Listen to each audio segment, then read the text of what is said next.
Hello and welcome to another edition of Campfire Fibonacci. I'm Tim Cole. This is my colleague Rufus Deutschler, and today we're going to be showing you more new and exciting things in Creative Suite CS4. As you can see on my screen right now, we're going to be starting out at InDesign, and I'm going to be showing you some cool new stuff.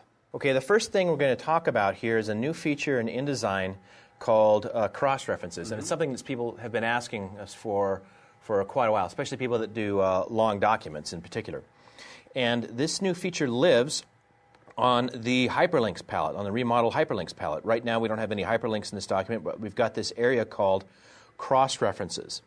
So this is a simple example I'm going to show, but what I'm going to do is in this first column, I'm going to put a cross-reference to a figure right here, figure 2 starting point. Now a couple things to be aware of. Figure number 2, all these figures are numbered. This is done using InDesign's automatic bullets and numbering feature. Okay, so is that a requisite? It's not a requisite, but it is a requisite to using one aspect of the cross-references feature, which I'll show you in just a minute. So I just wanted to make it clear that this is a style that uses InDesign's numbering feature, and that's what makes it figure number 2, because that's going to be important here in a second. So what I'm going to do here first to create a reference to that, the text that references that figure, is I'm going to put a period at the end of that little lorem ipsum text and enter the text C, because I'm going to say C figure 2, whatever, right? So now I'm ready to create my cross-reference. I hit this little button down here at the bottom, which means new cross-reference right there, create new cross-reference, boom. And I get this dialog box. Now, using the cross-references feature, you can link to either a paragraph of text or a text anchor, okay? Either to anchor or to the paragraph itself. I'm going to choose paragraph. And what I'm going to do here is I'm going to select a particular paragraph style. In order to use this feature, you have to be using paragraph styles because that's how InDesign will locate the stuff that you want to reference, okay? And by the way, up here in this pull-down menu, I can choose any of the documents that I have open, or I can go browse my hard drive for other documents, okay? And it's important to also be aware that this feature works across book list documents as well. So this is a very, very robust feature that will enable you to create cross-references even in multi-chapter books that are comprised of multiple InDesign documents. I'm just going to leave it in this document here for the sake of this demo. And what I'm looking for is a paragraph style figure. These figure numbering paragraphs have the style figure applied to them. When I click on that style name, then all of the paragraphs with that style applied appear in this little window here. Okay? So I want to link it to number 2, starting point, figure 2, starting point. And then what I'm going to do is go down here and define my format and my appearance. First, for appearance, this is like the hyperlink panel when you're creating a hyperlink. I want this to be an invisible rectangle, and I don't want any highlighting at all. And what I'm going to do now is choose a style here, or a format.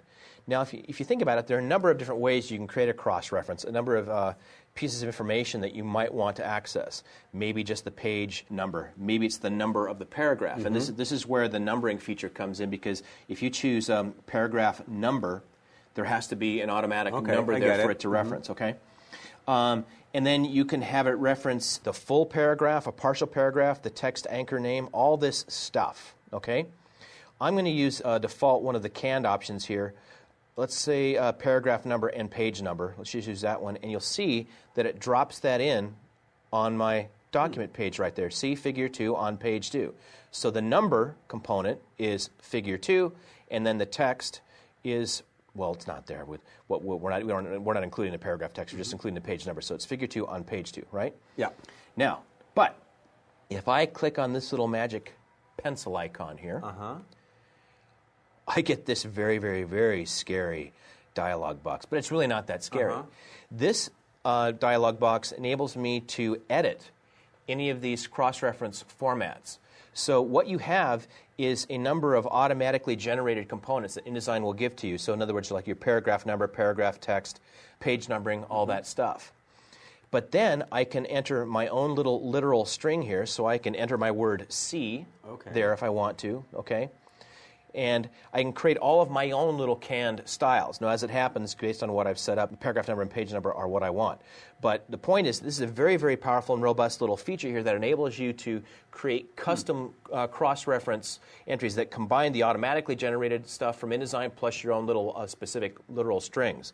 And then down here, if I want to, I can also apply a character style. Let's just apply an italic character style to that cross-reference and click OK, and boom, it says now.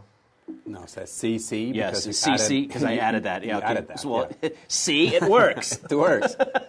Great so I'll stuff. clean it up. Great okay, stuff. So now, here's the power of this. Suppose these two text frames are not on the same page, and this stuff changes. Something reflows in the document. Now, watch what happens. I'm going to zoom in a little bit closer here so this is easy to see. I'm going to take these two text frames and move them over to page 2, right? Now watch page 3. I'm sorry, yeah, page 3. And I'm paying attention. You see? It's a good thing you're here. Now watch the cross-reference. Wow, automatic. Yep. The page number creates still figure 2, but now it's on page 3. So the point of this feature is that it automates the construction of cross-references, which is really fantastic, very, very powerful. You can use it across books, and it's a great new addition to InDesign CS4. Cool. So why don't you show us something from Photoshop? Well, what I wanted to, I'm going to show in this episode of Caffè Fibonacci, I wanted to show a couple of Photoshop tricks that some of them you can do with Photoshop CS3. Some of them, and the last one you can do with Photoshop CS4 Extended. But with this image in particular, what I wanted to show is that I have this environment, this room, with all these different lights on. I have the light in the second room here, I have this light here, and the spotlight in the corner, and a light reflecting in a mirror, okay? And this picture was taken with all lights on. And as you well know, it's very difficult to get the perfect light in a picture. Because when a light is stronger, maybe your camera automatically adjusts to some other aperture, and it's difficult to get details, like, for example, this chair here, okay? And what I did is take a couple of different shots of the same room. For example, one shot was just the light in the outside room. One shot was just the light in the outside room and the reflected light. One shot was just this light on. And the last shot was just the spotlight on. Okay? And as you can see, they're all different lights. What I'm going to do is open all of these inside of Photoshop, Command O, and place them all in a single Photoshop document. So what I'm going to do is select all, copy, close that, and paste, and go to that other document here, select all, copy, close, and paste, and go to the last document here, select all, copy, and close, and paste. And what I have now, in the layers here, I have all 4 images inside of a single Photoshop document. And if we go through them, you see that all the lights are different. And what I want to do now is to transform these layers into a smart object. Because what we're going to be using are the stacking modes that were introduced in Photoshop CS3. And to do that, I go under Layer, Smart Object, Convert to Smart Object. And basically what this does, it creates a container with all these 4 layers inside of it. Okay? And the next thing I want to do is go to Layer, Smart Object, and change the stacking mode. And in this case, what I want is really to get the maximum light out of that picture. Okay? So if I choose maximum, this is what happens. Adobe Cadabra, boom, all the lights are on. Okay? And this gives me the opportunity to have all the lights on without having to go around and place lights and go into much, pro photography sort of preparation of the room. Okay? And just to show you the difference between the other picture where I had all the lights on, I'm just going to open it. Just to show you that, if I take a picture with all the lights on, this is the result I get. If I take a picture using my technique, I get a much brighter picture with all these lights on. Okay? And for example, let's say that I'm now here on this image, and I say, okay, can we try that without the light reflecting in the window? Okay? So all I do is go to my layers, open the Smart Object, which will reopen my 4 layers, find my layer with the reflected light, which is this one, layer 2, turn it off, turn its visibility off, save that, close it, and again, Adobe Cadabra, we have the same image with the light off inside of the mirror. Is that cool? That's really cool. Now, you took this photo in your own house, right? Yes, I did. Yes, I did. I took the picture. So just to tell you that a non-photographer took that picture. So what you could do is if you do take these types of pictures at home, you could have a family member just shine a flashlight in different areas of the room and photograph them in sequence. Well, to save yourself even running around turning on lamps. Just have a family member with a flashlight aiming at different parts of the room. Well, what I could do is ask a family member, can you turn that off and turn that on, please? That would be good. That would be good, they too. Would like, I'm sure they'd But enjoy thanks for the tip, Tim. That's good. I'll think about it next time. Thank you. Okay. Let's go back to InDesign. Okay. What we've got here in InDesign is another new feature. And I'm going to show it to you in a couple of different settings. First in a sort of a textbook setting, and then in a newspaper setting. And maybe, if there's time, maybe even a third setting like a catalog setting. So suppose I'm laying out a textbook. And in the teacher's edition, I would want both the questions and the answers. Of course. There's a student edition and a teacher's edition. Yes. Teacher's edition has the answers, right? Okay. Because teachers need to know the answers. They do. And if you don't give them to them, how are they going to know? Exactly. So what I've got here is a new palette here called Conditional Text. And what Conditional Text enables me to do is create conditions under which certain text is going to appear. And what I do if I want to change the condition of some text is I would select the text, and in this case, if I wanted number 4 to appear only in the teacher's edition, I would just select teacher's edition, and now it's checked. Now, as a matter of fact, I want that. That's a question, so it's going to be in the standard unconditional edition. But down here is text that I have highlighted and applied my teacher's edition condition to. Now, notice here that when I'm ready to print the regular student edition, all I have to do is turn off the teacher's edition condition. And then everything with that condition applied throughout this book goes away, disappears. If necessary, text reflows, right? So when you think about it, suppose you're doing a Mac edition and a Windows edition of a manual. Well, you could have all your keyboard shortcuts segregated into Mac edition or Windows edition, right? Cool. Same type of thing. Okay, let's look at another example, a very commonly used scenario here. Suppose I'm working on a newspaper article here, and this text here belongs in the web edition because we have a little bit more space. Let's take these two paragraphs. And well, let's do it. Let's create a new condition and say web edition right here. And you'll notice that I have more and more frequent. Yes, and you're typically going to have more content on the internet than on your print edition. So I can assign a visual indicator so that in my layout I can tell right away what the different text conditions are. Here I'm going to underline the text that have different conditions applied, and I can have the wavy underline? We have a wavy underline, and I can assign a color to it. So I'm going to apply that to my web edition, and now this text I assign to the web edition, these two little paragraphs here, right? And you can see that they display with that. Now, also, in both InCopy and InDesign's story editor, but this is very, very important in a magazine or newspaper setting if you're using conditional text, how is that going to look in my text editor? Well, you can see that in InDesign's story editor and in InCopy in the galley and story views, it appears the same way. You have your colored underlining there, which indicates that you have a text condition operating there. And again, same thing as in the layout view, if I turn that web edition condition off, it will disappear. We'll hide it. Oh, and you can see a little. You can just see a little icon that indicates, okay, you have invisible text here because you've got an invisible condition basically. That's great for editors because instead of just deleting the text, they just repurpose it for something else. And now in the past, people have been stuffing web content into like InDesign's and InCopy's notes mode, right? Yeah. But now you don't have to. Now see, there's the little indicator, the little visual indicator there in the layout view that you have invisible text there. Last example here is right here. Suppose I'm doing a catalog where I'm doing a US and a UK version of this, okay? Well, obviously, I don't want both forms of pricing in there. So I'm going to say US price, create a condition for that, and then I'm going to apply US price to that. And then this one already has UK price, right? So if I turn off the visibility of UK prices, then all I have now are US prices. Wow. See? So there you go.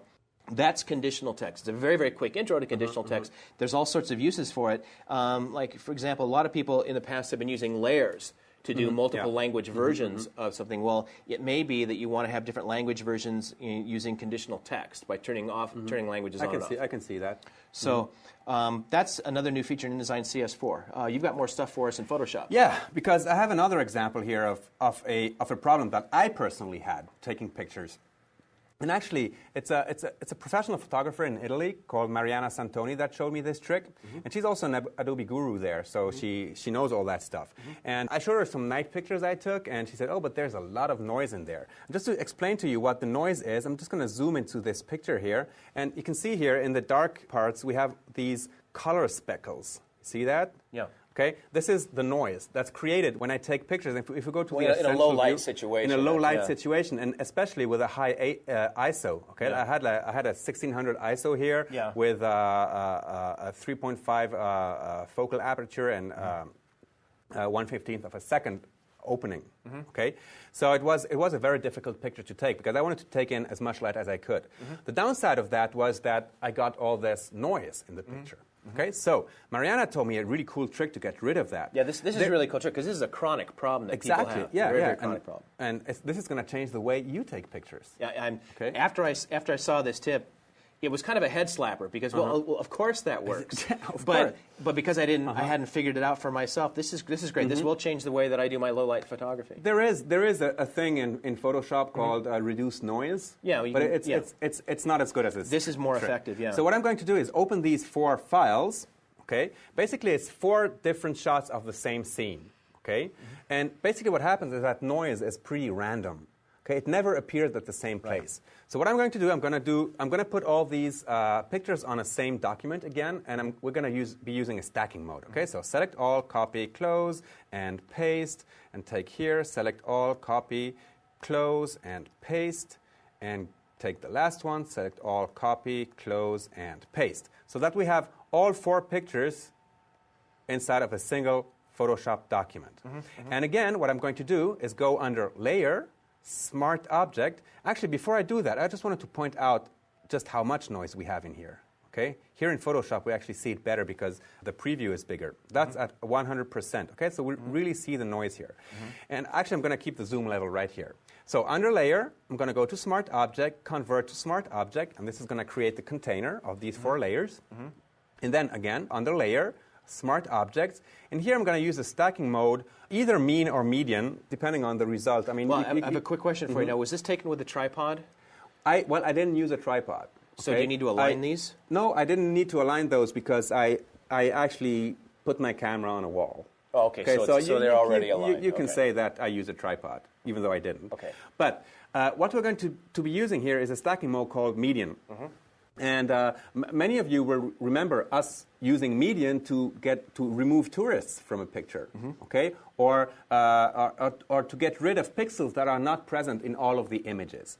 Well, we're going to be doing exactly the same with the noise in these pictures. So let's turn on median and Adobe Cadabra, and here we go. Did you see how dramatically the noise got reduced? Yeah. Okay, and that's all because since the noise is moving and it's never in the same pixels really, the median stacking mode actually blurs them.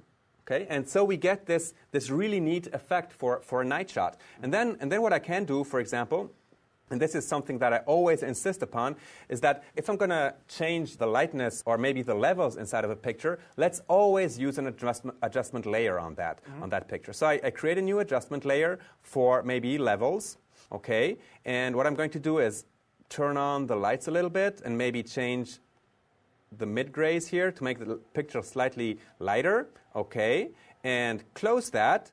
And the other thing I wanted to do also is to add a filter. And as this is a smart object, it's already converted for smart filters. Okay, and with smart filters, since I just told you that doing median on the sky and on the water here in the bay, what happens is that it blurred it slightly. Okay, so what do we need to do is go under Filter and sharpen the image slightly. So let's just use a Smart Sharpen, and like this, you see, this is the picture before, and I hope you can see that on screen. It's a little bit blurry, and as soon as I apply the filter, we get the detail back in the waves and on the buildings here, for example. And with this technique, what I achieved is a perfect night shot. Much, much, much better. That's a great tip. It's an That's excellent great. tip. And thank you to, who's your friend again that showed you that? Marianna. Thank you, Marianna. Yes. That was a great, Yes. that's a great tip. How about, do you want something with InDesign Transparency now? Because we've talked about text. How about a transparency tip from InDesign? Okay. Well, as you can see on my screen now, a very simple effect to achieve is to, you've got invisible text with a shadow around it. And if you've got a solid color background, this is pretty easy to do because you just make your text the same color as the background, apply a drop shadow, and you're done.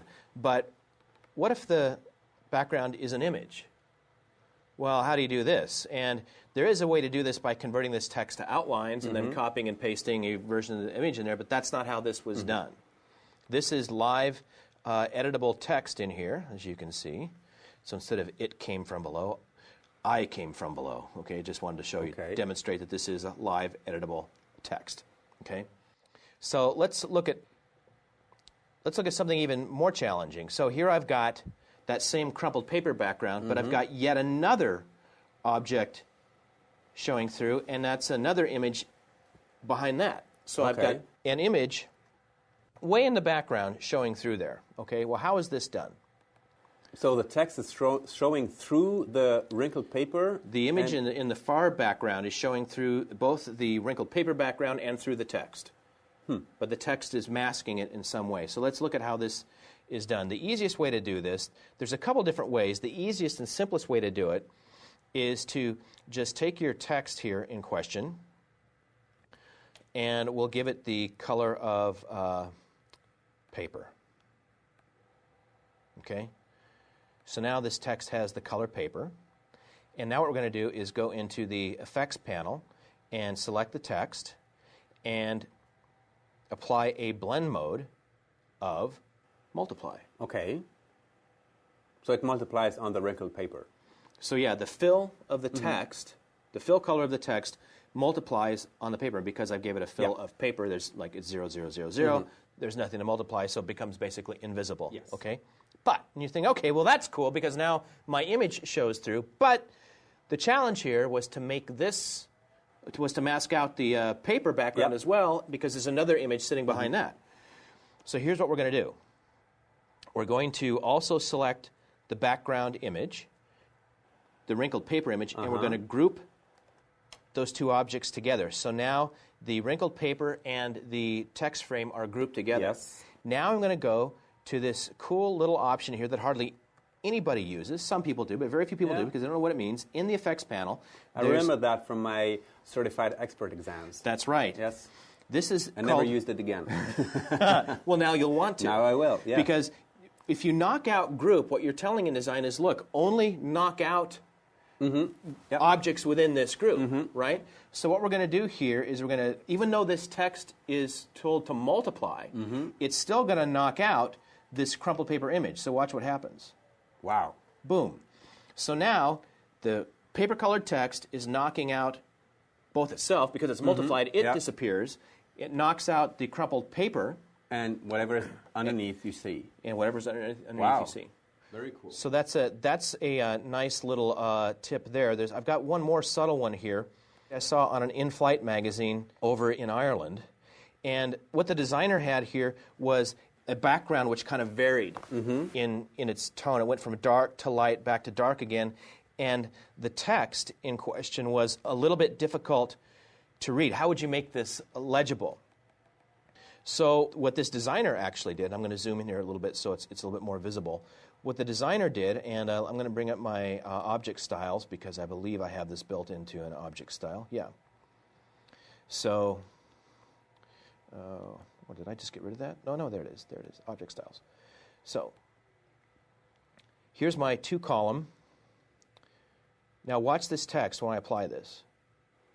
You see that? Now it's subtle.